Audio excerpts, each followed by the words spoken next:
Insiden pencemaran lingkungan yang diduga bersumber dari aktivitas industri berulang kali terjadi di Provinsi Banten setahun terakhir. Polutan tak hanya mencemari tanah, namun perairan dan udara bumi tanah Jawara. Benarkah pencemaran lingkungan bisa jadi potret lemahnya tata kelola, penanganan risiko, serta pengawasan?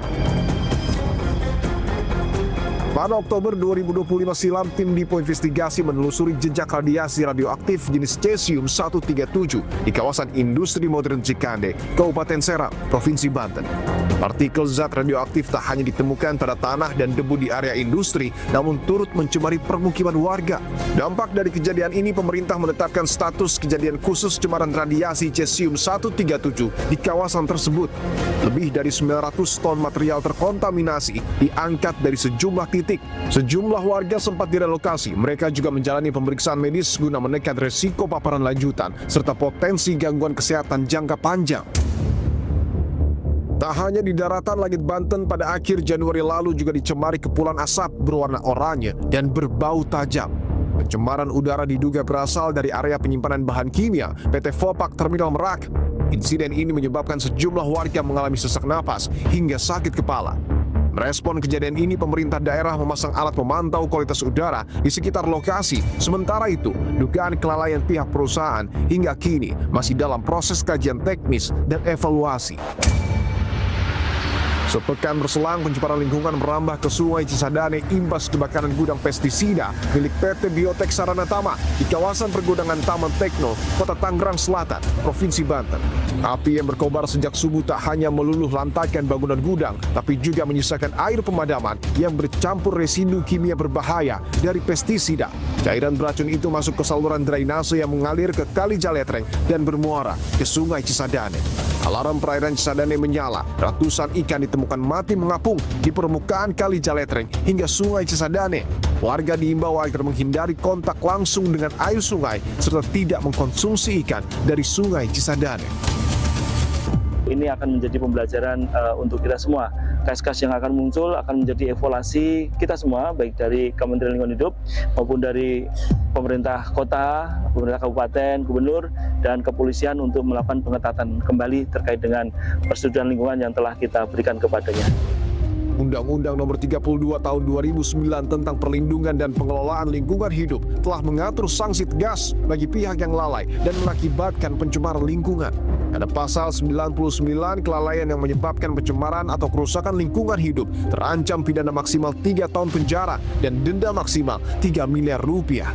Jika menimbulkan luka atau gangguan kesehatan, ancaman meningkat hingga 6 tahun penjara. Dan jika menyebabkan luka berat atau kematian, pidana mencapai 9 tahun penjara. Secara perdata pada pasal 54 dan 87, pelaku pencemaran wajib memulihkan fungsi lingkungan hidup sesuai dengan ketentuan peraturan pemerintah serta membayar ganti rugi. Setiap warga negara berhak atas ruang hidup yang aman. Lingkungan yang sehat adalah pondasi kehidupan yang tak boleh dikorbankan. Negara wajib hadir mengawasi dan memberi sanksi, bukan sekedar aturan tanpa penegakan. Jika pencemaran terus berulang tanpa pembenahan, yang hilang bukan hanya keseimbangan alam, namun juga ekosistem kehidupan generasi di masa depan. Untuk pestisida terbakar jumlahnya betul 20 ton, Pak Menteri? Ya, data di kita 20 ton. Memang jenisnya sampai hari ini sedang dalam penyelidikan pihak kita maupun dari Polresta Tangerang Selatan. Kami harapkan sampai nanti penyelidikan dan pemantauan mutu airnya dapat kami kendalikan dengan baik.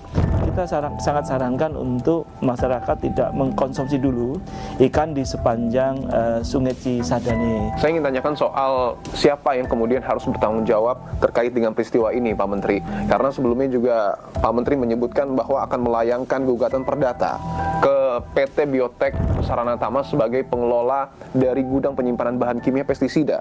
Kalau dihitung-hitung jumlah kerugiannya berapa, Pak, untuk pencemaran lingkungan ini? Volume cemaran tadi kita akan masukkan angkanya sehingga kita proyeksikan secara penuh nanti ada biaya yang harus ditanggung. Jadi mulai dari penanganan kedaruratan, kemudian kerusakan lingkungan, kemudian upaya pemulihan jangka panjang yang harus dilakukan, termasuk kerugian lingkungan karena kejadian itu terjadi.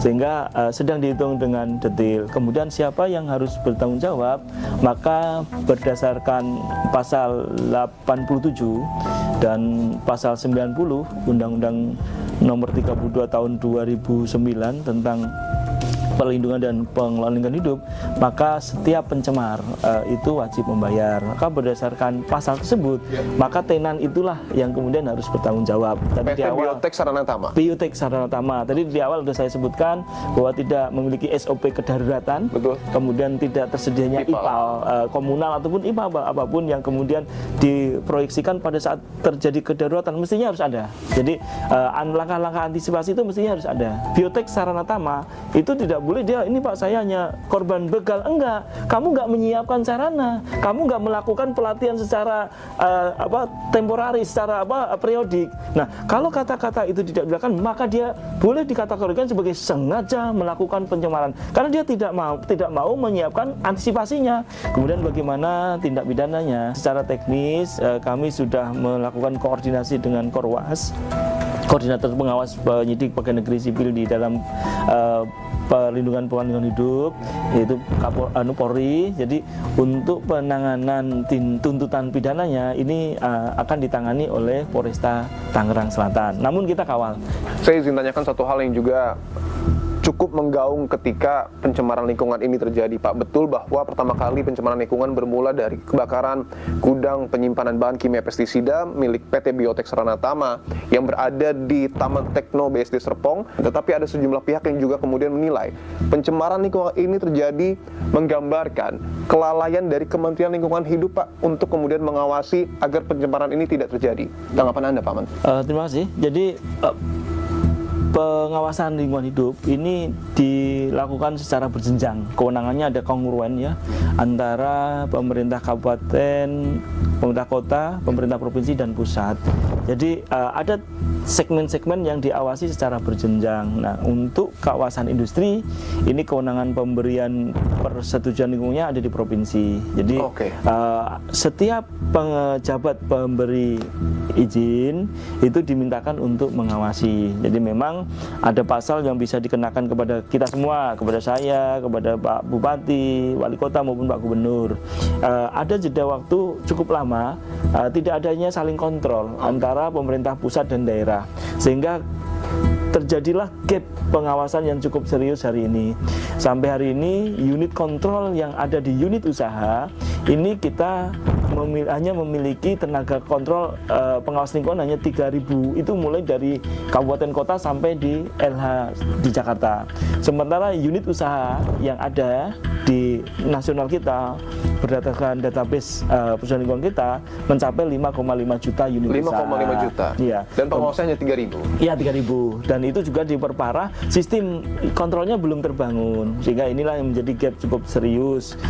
Sementara pencemaran dan kerusakan lingkungan dilakukan terjadi atas dua hal, yaitu point source oleh unit-unit usaha yang mendapat persetujuan lingkungan dan non point source oleh komunal-komunal masyarakat. Ini sama-sama besarnya.